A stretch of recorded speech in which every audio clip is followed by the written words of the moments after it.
Iniciamos, muy buenos días. Iniciamos lectura. La disciplina marcará tu destino. Libro La disciplina marcará su destino. Iniciamos capítulo 1, primera parte. Bueno, el exterior de tu cuerpo. Nuestro cuerpo es nuestra gloria, nuestro obstáculo y nuestra responsabilidad. Repito, nuestro cuerpo es nuestra gloria, nuestro obstáculo y nuestra responsabilidad. Marta Graham. Empezamos con el yo, la forma física. En la primera epístola de San Pablo a los Corintios, se nos dice que mantengamos el cuerpo bajo control y que lo sometamos para no quedar descalificados. Según los estoicos, la tradición romana abogaba por la resistencia, una dieta frugal y el uso razonable de otras posesiones materiales. Llevaban ropa y zapatos funcionales, comían en platos funcionales, bebían con moderación en vasos funcionales y se comprometían con seriedad con los rituales de la vida antigua. ¿Los compadecemos o admiramos su sencillez y dignidad? En un mundo de abundancia, cada uno debe luchar contra los deseos e impulsos y librar una batalla eterna para fortalecerse ante las vicisitudes de la vida. Repito, en un mundo de abundancia, cada uno debe luchar contra los deseos e impulsos y librar una batalla eterna para fortalecerse ante las vicisitudes de la vida. No se trata de tener unos abdominales de hierro ni de evitar todo lo que nos hace sentir bien, sino de desarrollar la fortaleza necesaria para el camino elegido. Se trata de ser capaz de recorrer ese camino y evitar tanto los callejones sin salida como los espejismos. Si no nos dominamos físicamente, ¿quién y qué domina? Repito, si no nos dominamos físicamente, ¿quién y qué domina? Fuerzas exteriores. La pereza, la adversidad, la entropía, la atrofia. Hacemos lo que debemos, hoy y siempre, porque para eso estamos aquí. Y sabemos que, aunque parezca fácil tomárselo con calma y más placentero satisfacer nuestro placer, a la larga es un camino mucho más doloroso. Domina el cuerpo. Jugó con fiebre y migrañas. Jugó con un dolor de espalda que lo paralizaba, tirones musculares, esguinces en los tobillos y un día, después de recibir un golpe en la cabeza de una pelota a 130 kilómetros por hora, se cambió y jugó con la gorra de Baby Ruth, porque la hinchazón le impedía ponerse la suya. Durante 2130 partidos consecutivos, Lou Gehrig jugó como primer base de los New York Yankees, un récord de resistencia física que se mantuvo imbatido durante las siguientes 5 décadas y media. Es una hazaña de resistencia humana, inmortalizada desde hace tiempo, que es fácil pasar por, es una hazaña de resistencia humana inmortalizada desde hace tanto tiempo que es fácil pasar por alto lo increíble que fue.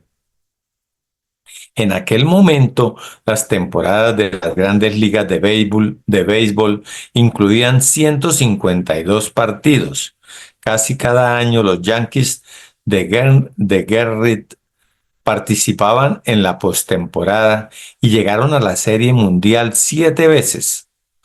Durante 17 años, Gehrig jugó de abril a octubre sin descanso, al más alto nivel. Fuera de temporada, los jugadores iban de gira y jugaban partidos de exhibición. Para ello, a veces viajaban a lugares tan lejanos como Japón. Durante el tiempo que pasó con los Yankees, Gehrig jugó unos 350 partidos dobles y viajó más de 300 y viajó más de 300.000 kilómetros por todo el país, la mayor parte en tren y autobús, pero no se perdió ni un partido. No porque nunca estuviera lesionado o enfermo, sino porque era un caballo de hierro que se negaba a darse por vencido y que superaba el dolor y los límites físicos que otros habrían utilizado como excusa. En determinado momento le hicieron radiografías de las manos y los médicos descubrieron atónitos al menos 17 fracturas curadas.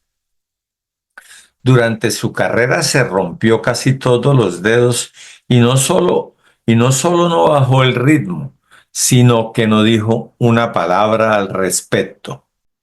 Por otra parte, esa misma fama por la racha de partidos consecutivos jugados eclipsa injustamente las estadísticas que acumuló en toda su trayectoria. Su promedio de bateo era un increíble 340, que superó solo cuando contaba y alcanzó el 361 en las postemporadas. En dos series mundiales diferentes bateó más de 500. Hizo 495 jonrones, incluidos 23 Grand Slams, récord, récord que mantuvo durante más de 7 décadas. En 1934 se convirtió en el tercer jugador en ganar la triple corona de la MLB y lideró la liga en promedio de bateo, jonrones y carreras impulsadas. Es el sexto de todos los tiempos con 1995 carreras impulsadas, lo que lo convierte en uno de los mejores compañeros de equipo de la historia del béisbol. Fue 2 veces MVP, 7 veces al All-Star, 6 veces campeón de la Serie Mundial, miembro del Salón de la Fama y primer jugador cuyo número retiraron. Repito, fue 2 veces MVP, 7 veces All-Star, 6 veces campeón de la Serie Mundial, miembro del Salón de la Fama y el primer jugador cuyo número retiraron.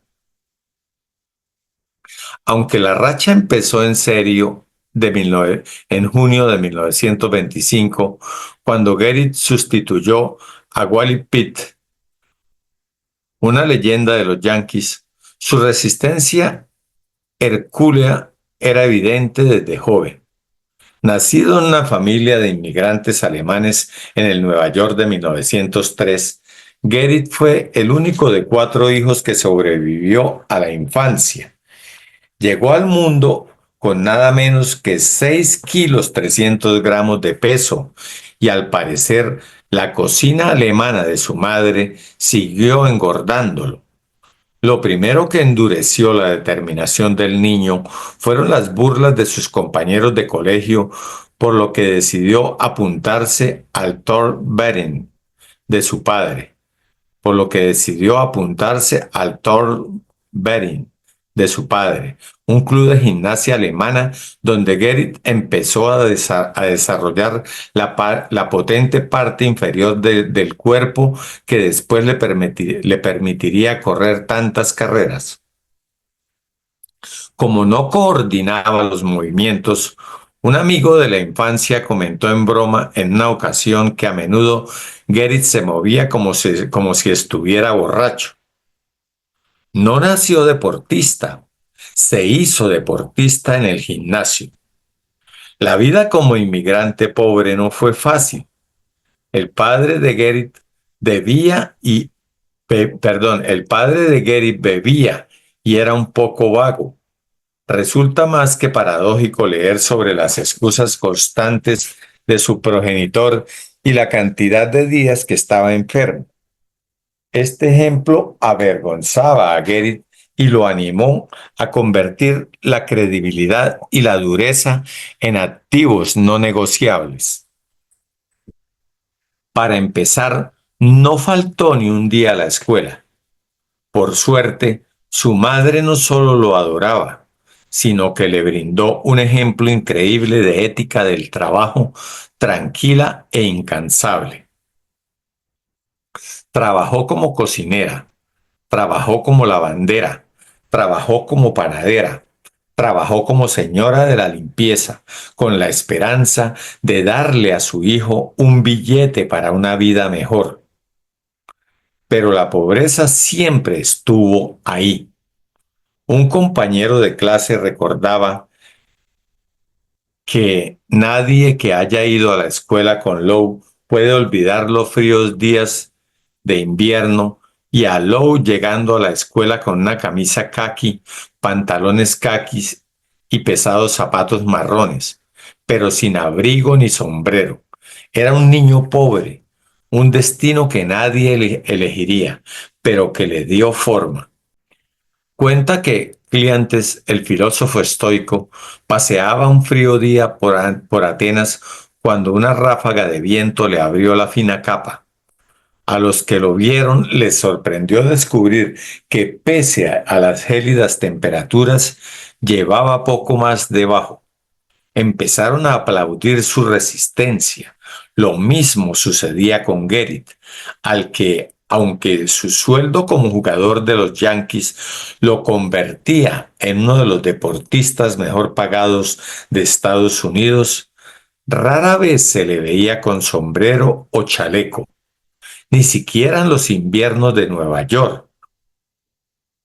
Solo más tarde, cuando se casó con una mujer amable y cariñosa, ésta consiguió convencerlo de que se pusiera un abrigo por ella. A la mayoría de los niños les gusta hacer deporte. Lou Gehrig vio en el juego una vocación superior. El béisbol era una profesión que exigía control y cuidado del cuerpo, ya que era tanto el obstáculo como el vehículo para el éxito. Gary hizo ambas cosas. Trabajó más duro que nadie. El fitness era casi una religión para él, diría uno de sus compañeros. Soy un esclavo del béisbol, afirmó Gary.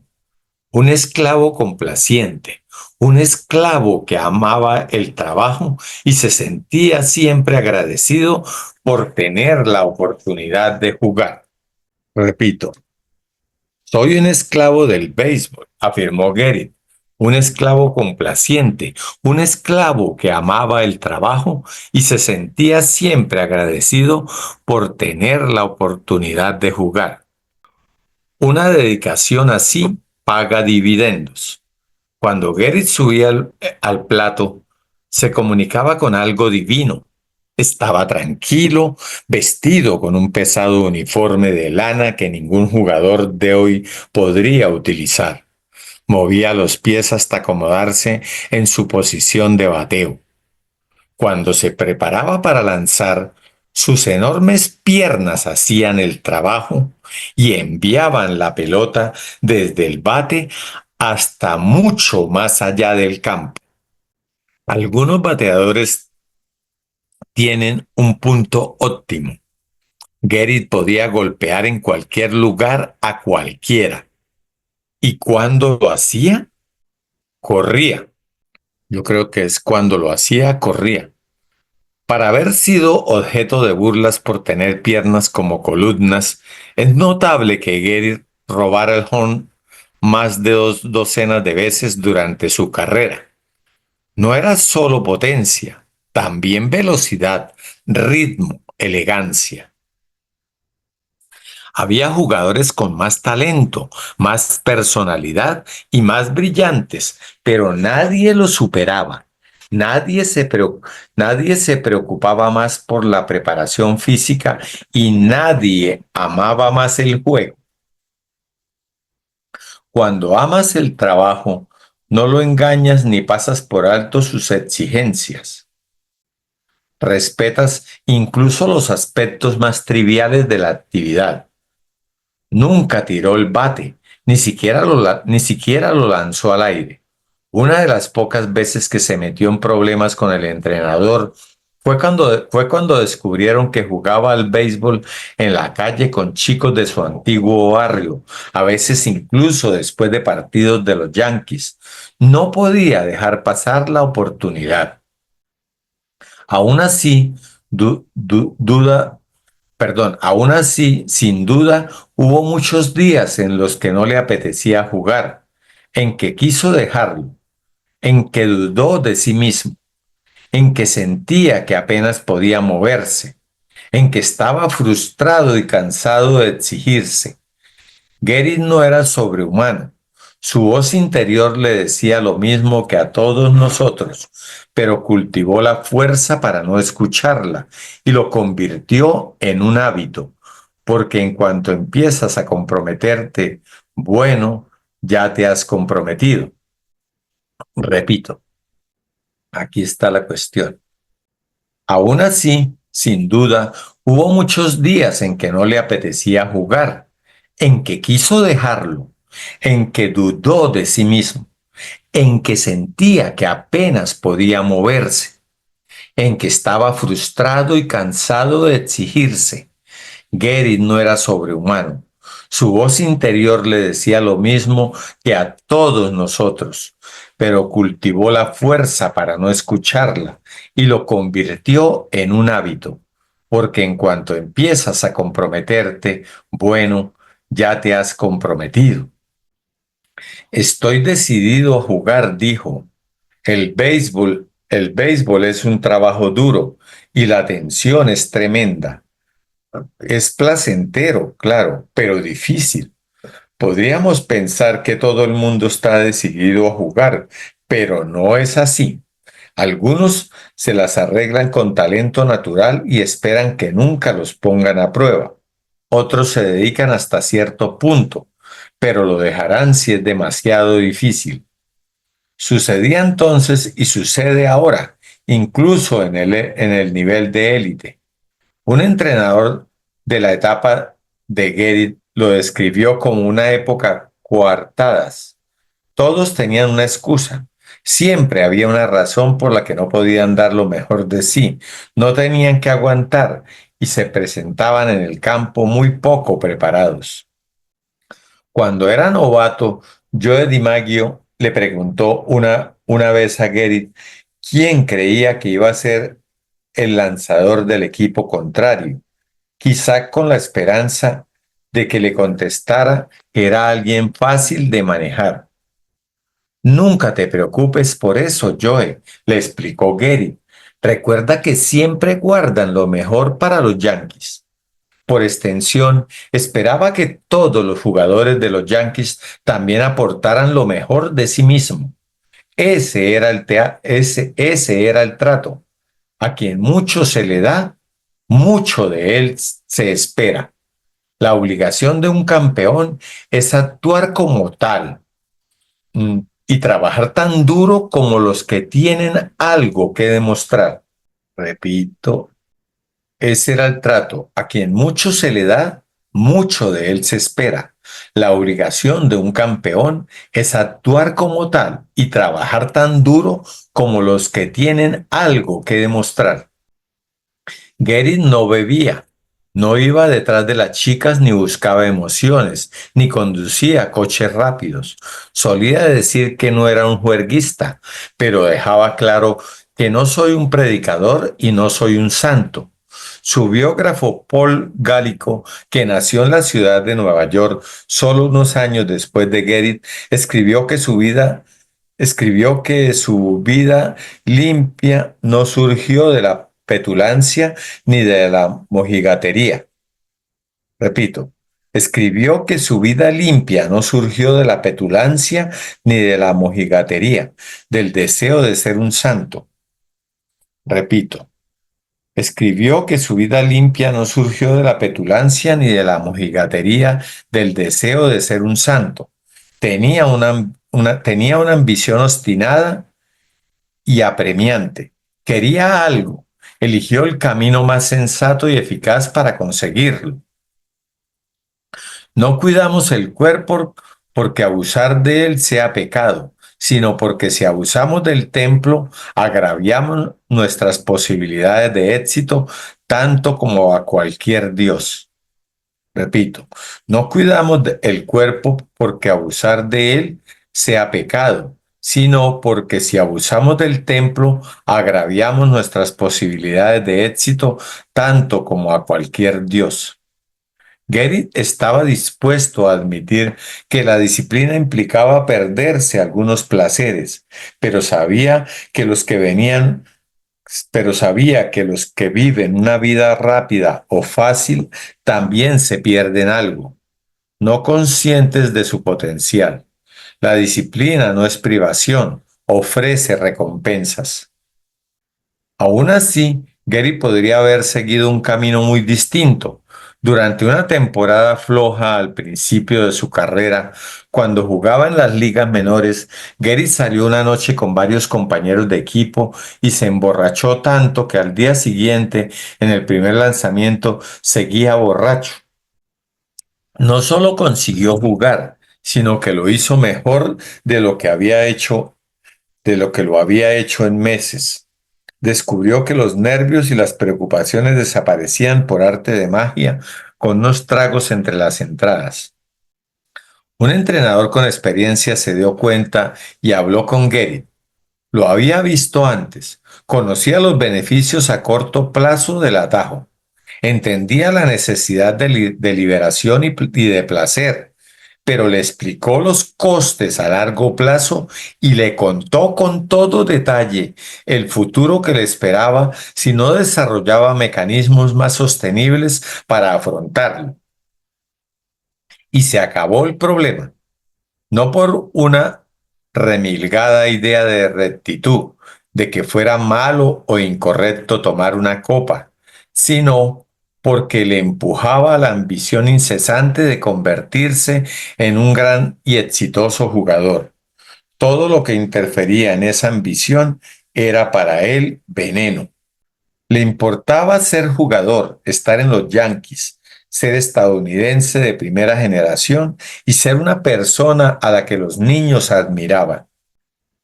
Gerrit siguió viviendo con sus padres durante sus primeras 10 temporadas y a menudo iba al estadio en metro.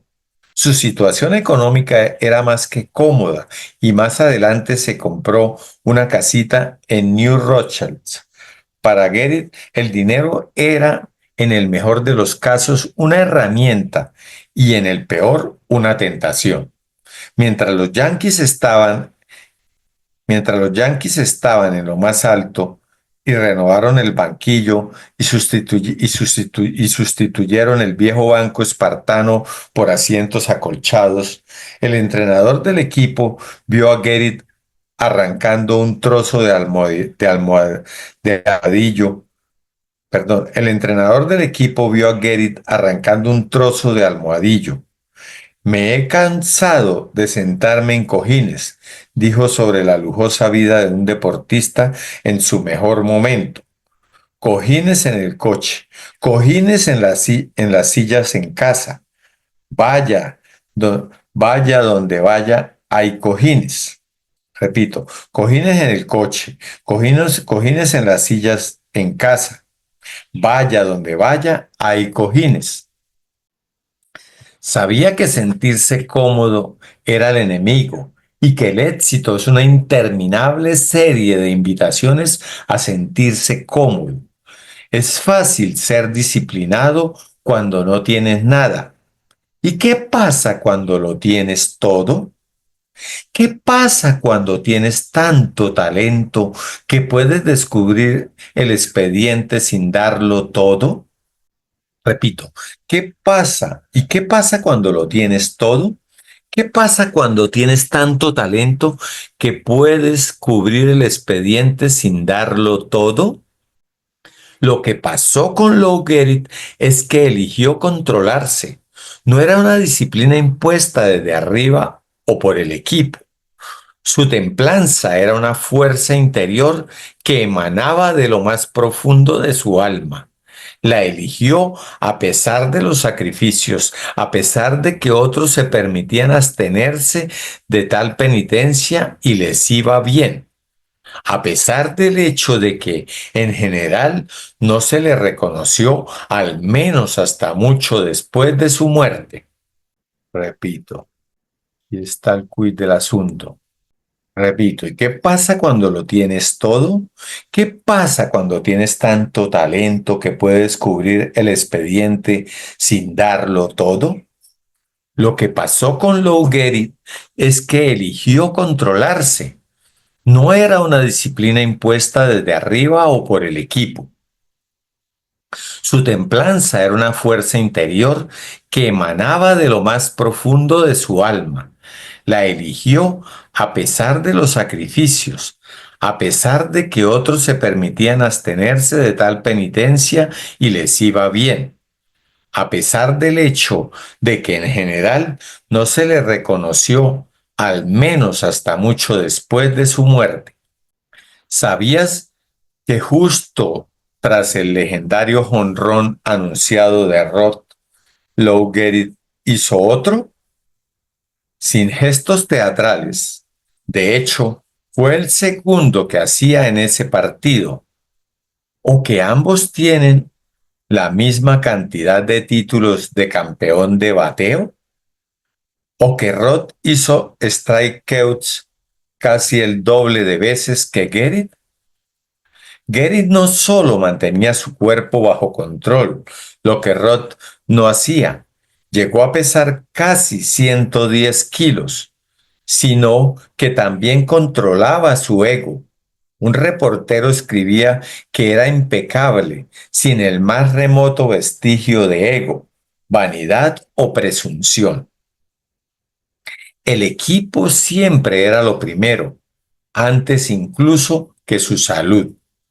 Que se quedara con los titulares quien los quisiera. El equipo siempre era lo primero, antes incluso que su salud, que se quedara con los titulares quien los quisiera. ¿Podría haber actuado de otra manera? Sí, pero también no. No se lo habría permitido. Incluso su entrenador se quejó una vez en broma. Si todos los jugadores de béisbol fueran como Gehrig, los entrenadores no tendríamos trabajo en los clubes. Gehrig se preparaba por su cuenta, se ocupaba de su entrenamiento, también fuera de temporada, religiosamente y rara vez necesitó masajes o rehabilitación. Lo único que pedía al personal era que le dejaran un chicle en la taquilla antes de los partidos, dos si iba a jugar dos partidos consecutivos. En cierta ocasión, un observador señaló que Gehrig se tomaba su fama a la ligera, pero muy en serio las obligaciones que implicaba. Pero el deporte es más que músculo y talento. Nadie juega tantos partidos seguidos sin ser un hijo de puta duro. Repito, pero el deporte es más que músculo y talento. Nadie juega tantos partidos seguidos sin ser un hijo de puta duro. Un mal lanzamiento de su tercer base obligó a Gehrig a atrapar la pelota en el suelo y se clavó el pulgar en la tierra. En el banquillo, su compañero creyó que lo insultaría. Lo único que le dijo Gehrig fue: "Creo que me lo he roto". Lowe, Lowe no dijo ni pío, contó el compañero asombrado. Ni una queja sobre mi mierda de lanzamiento que había provocado que se le rompiese el pulgar. Por supuesto, estaba de vuelta en la alineación al día siguiente. Supongo que se acabó la racha, bromeó un lanzador después de dejar inconsciente a Gehrig con un lanzamiento en junio de 1934. Durante 5 terribles minutos se quedó allí inmóvil como muerto. Morir era una posibilidad real en la época anterior a los cascos. Lo llevaron a urgencias y casi todos creyeron que se quedaría fuera 2 semanas, aunque la radiografía de la fractura de cráneo resultara negativa. Una vez más, al día siguiente, estaba de vuelta en la caja de bateo. Aún así, cabía esperar una duda, un miedo, cuando la siguiente pelota se abalanzó hacia él. Por eso los lanzadores batean, por eso los lanzadores batean de vez en cuando, porque les ayuda a tener cuidado. Su instinto de supervivencia les hace retroceder en un juego donde un milímetro puede marcar la diferencia. Pero Gerrit se inclinó e hizo un triple. Unas entradas después, otro. Y antes de que se suspendiera el partido, porque empezó a llover, otro más, mientras se recuperaba de un golpe casi fatal en la cabeza. A los holandeses no nos detiene una tontería como esa. Fue lo único que comentó después del partido. ¿Qué impulsa a una persona a esforzarse hasta ese punto? A veces solo se trata de recordar al cuerpo quien manda. Repito, a veces solo se trata de recordar al cuerpo quién manda. Tenía que ponerme a prueba, dijo. Quería asegurarme de que ese fuerte golpe en la cabeza no iba a conseguir que me asustara en el plato. Puede que Gary no buscara la satisfacción personal, pero la logró. No hubo un hombre mejor en la tierra, observó uno de sus compañeros de equipo. No bebía, ni mascaba tabaco, ni fumaba. Y se iba a dormir a las 9:30 o 10 cada noche. Hábitos perfectamente alcanzables, pero que le granjearon un respeto increíble. ¿Por qué? Cuando un hombre puede controlar su vida, sus necesidades físicas y su yo inferior se eleva, diría más tarde Muhammad Ali. Aquí está la cuestión. Repito, puede que Gary no buscara la satisfacción personal, pero la logró. No hubo un hombre mejor en la tierra, observó uno de sus compañeros de equipo. No bebía, ni mascaba tabaco, ni fumaba. Y se iba a dormir a las 9:30 o 10 cada noche. Hábitos perfectamente alcanzables, pero que le granjearon un respeto increíble. ¿Por qué? Cuando un hombre puede controlar su vida, sus necesidades físicas y su yo inferior, se eleva. Diría más tarde Muhammad Ali. Se cuenta una anécdota sobre el primer partido de Gerrit con los Yankees, cuando empezó su racha. Al parecer, ese día también recibió un pelotazo. ¿Quieres que te saquemos?, le preguntó el entrenador. Mierda, no, dicen que exclamó Gerrit. He tardado 3 años en llegar a este partido. Hará falta más que un golpe en la cabeza para sacarme. Al final, 17 años después, algo lo sacó, algo más serio que un lanzamiento descontrolado. Para una persona acostumbrada durante tanto tiempo a tener el control, debió ser desconcertante que su cuerpo dejara de responder como siempre. Poco a poco, pero de forma evidente, su swing dejó de ser tan rápido. Le costaba ponerse el guante. Se caía al meterse los pantalones. Caminaba arrastrando los pies. Pero su fuerza de voluntad le permitió mantenerse entero hasta el punto de que pocos sospecharon que algo iba mal. Durante un tiempo se engañó incluso a sí mismo. Un ejemplo del calendario de Gerrit en agosto de 1938. Repito, un ejemplo del calendario de Gerrit en agosto de 1938. Los Yankees jugaron 36 partidos en 35 días. Repito, los Yankees jugaron 36 partidos en 35 días. 10 partidos fueron dobles y en una ocasión hubo 5 días consecutivos con partidos dobles. Viajó a 5 ciudades y recorrió miles de kilómetros en tren. Bateó Bateó 329 jonrones y 38 carreras impulsadas. Que un deportista consiga algo así sin faltar a un partido y sin perder una entrada a los 35 años es impresionante. Pero Lou Gehrig lo consiguió mientras las primeras etapas de la ELA devastaban su cuerpo, ralentizaban su capacidad motora, debilitaban sus músculos y le provocaban calambres en manos y pies. Pasaría casi una temporada más antes de que el cuerpo de Gehrig se rindiera. La racha había cobrado vida y seguía avanzando. Con grandes esfuerzos consiguió hacer hits y runs, aunque con algún error de vez en cuando. Pero un hombre que conoce su cuerpo, incluso cuando presiona más allá de sus limitaciones, tiene que saber cuándo parar.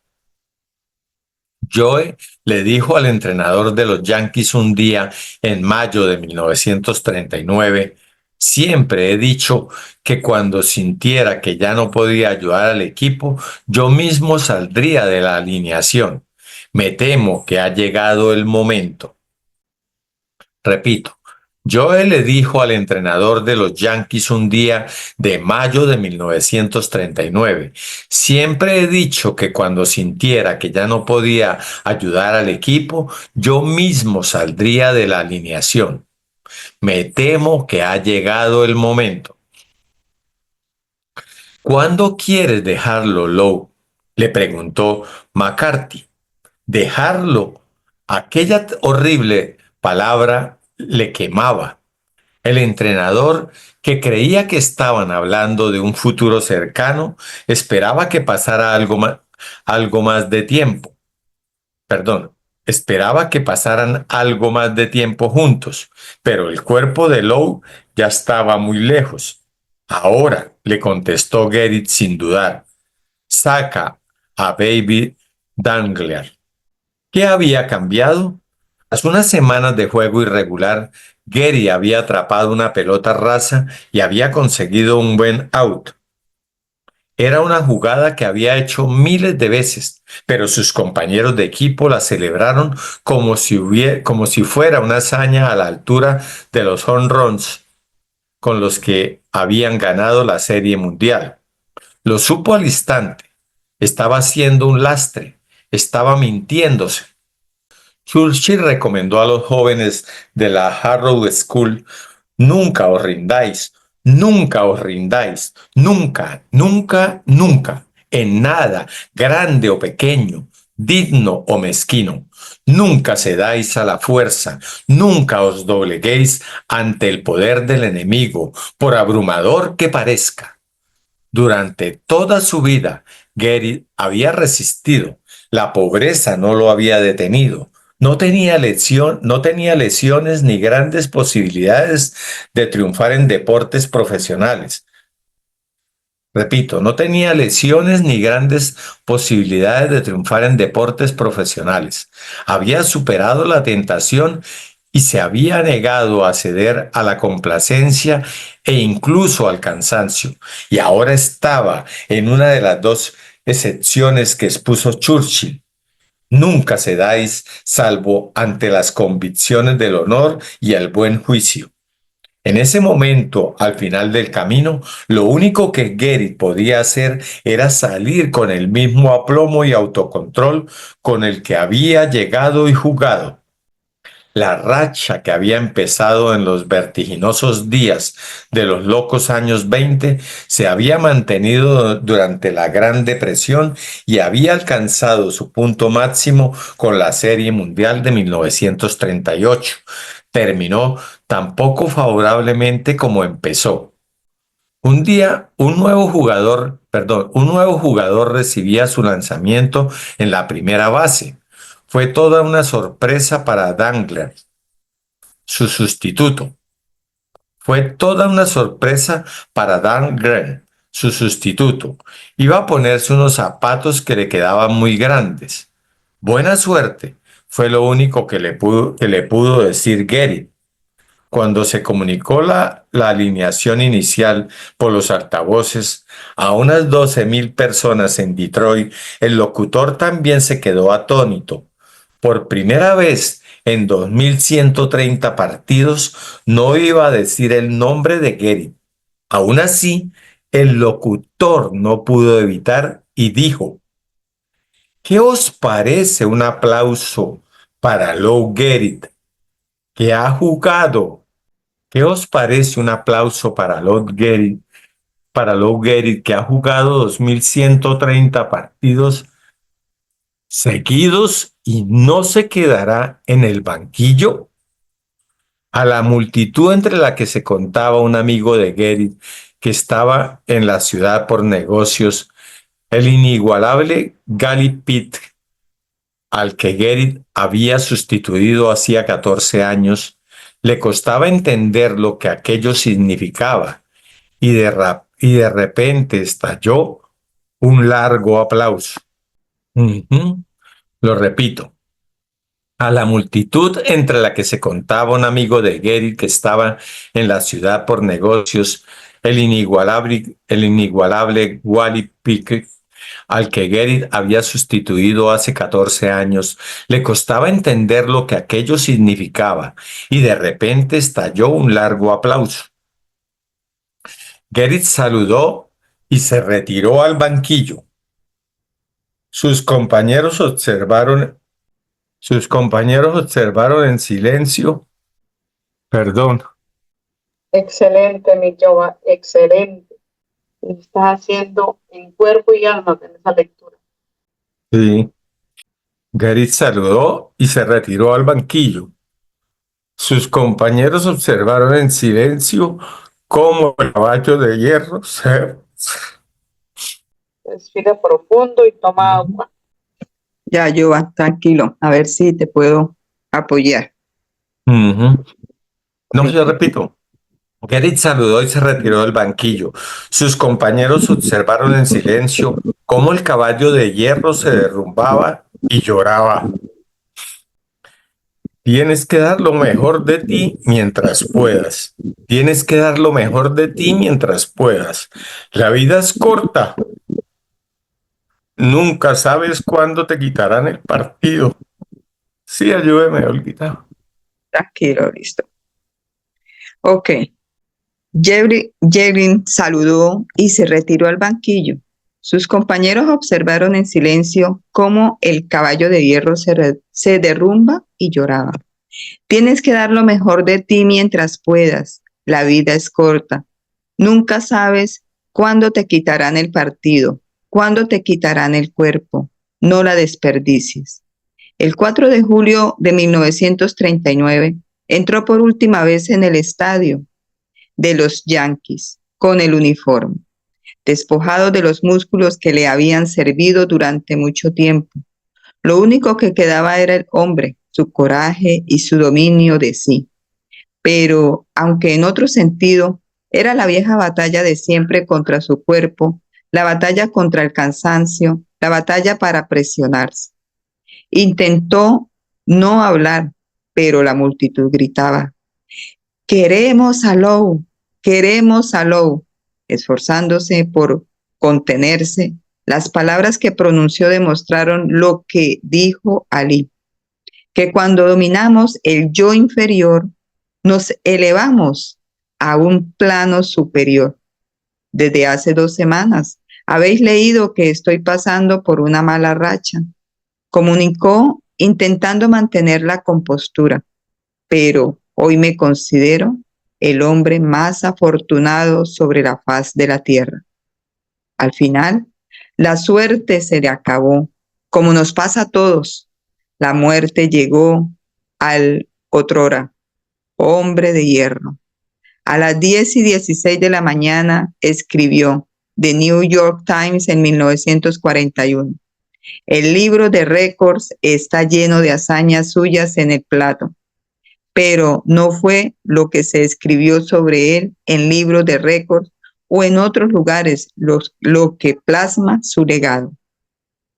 Su funeral apenas duró 8 minutos. Al ver a sus amigos y compañeros de equipo, El pastor consideró innecesario hacer un elogio florido. No lo necesitamos, dijo el predicador, porque todos lo conocíais. No hizo falta un homenaje. Su vida y su ejemplo hablaban por sí solos. Como Lou Gehrig, todos tenemos que batallar con nuestra forma física, en primer lugar para dominarla y llevarla a su máximo potencial. En segundo lugar, a medida que envejecemos o enfermamos, para detener su declive, para arrancarle la vida mientras podamos en sentido literal.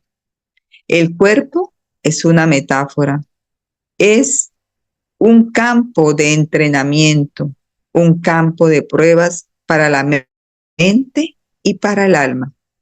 ¿Qué estás dispuesto a aguantar? ¿Qué puedes hacer sin él?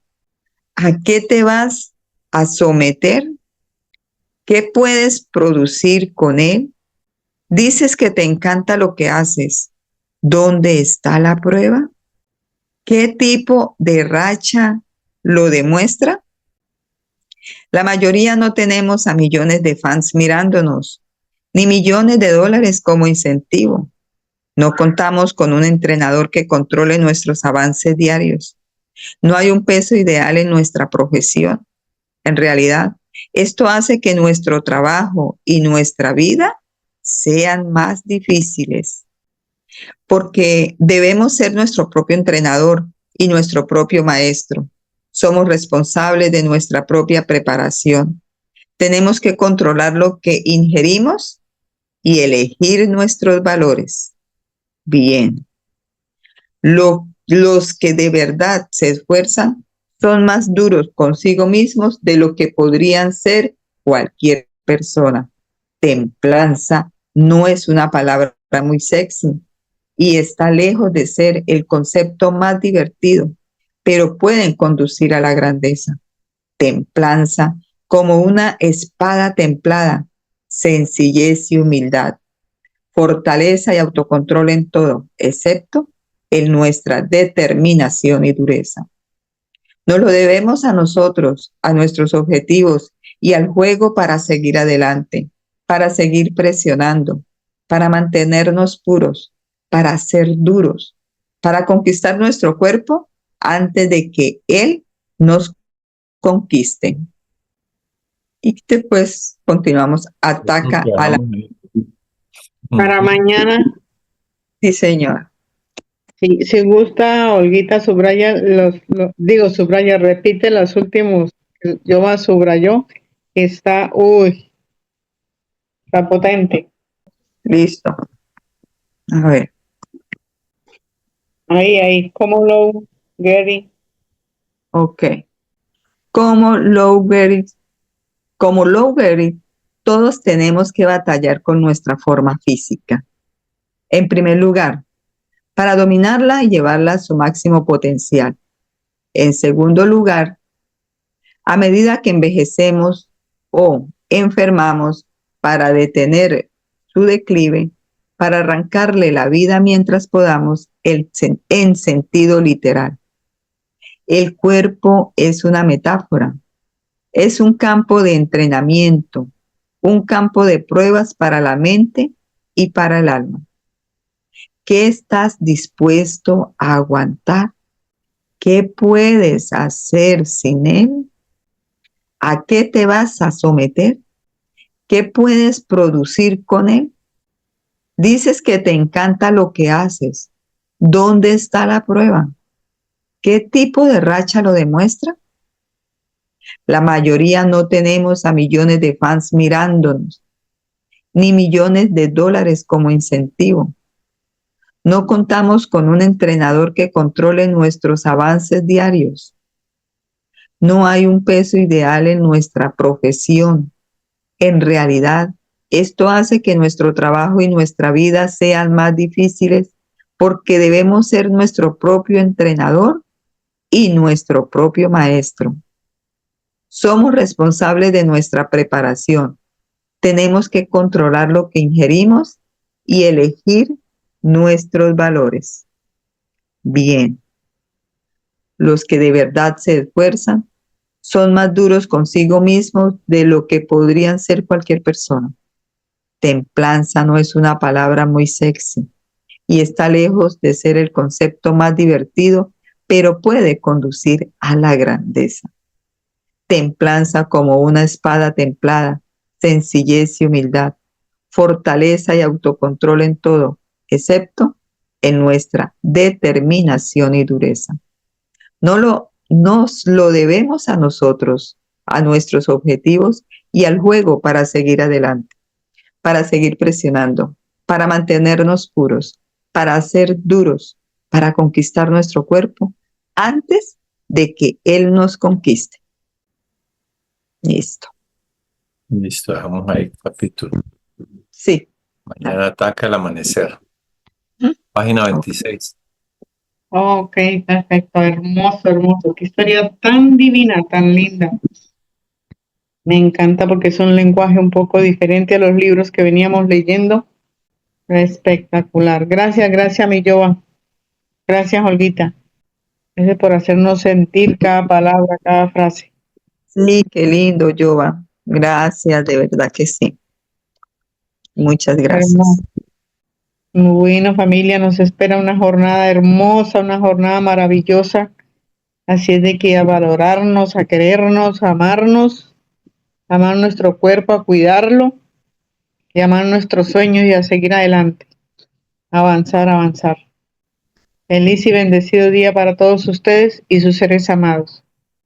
Gracias, Silvita. Lo mismo para usted y sus seres. Igualmente, Gracias. Silvita, gracias. Gracias, Joan, Amén. gracias. Excelente. Gracias.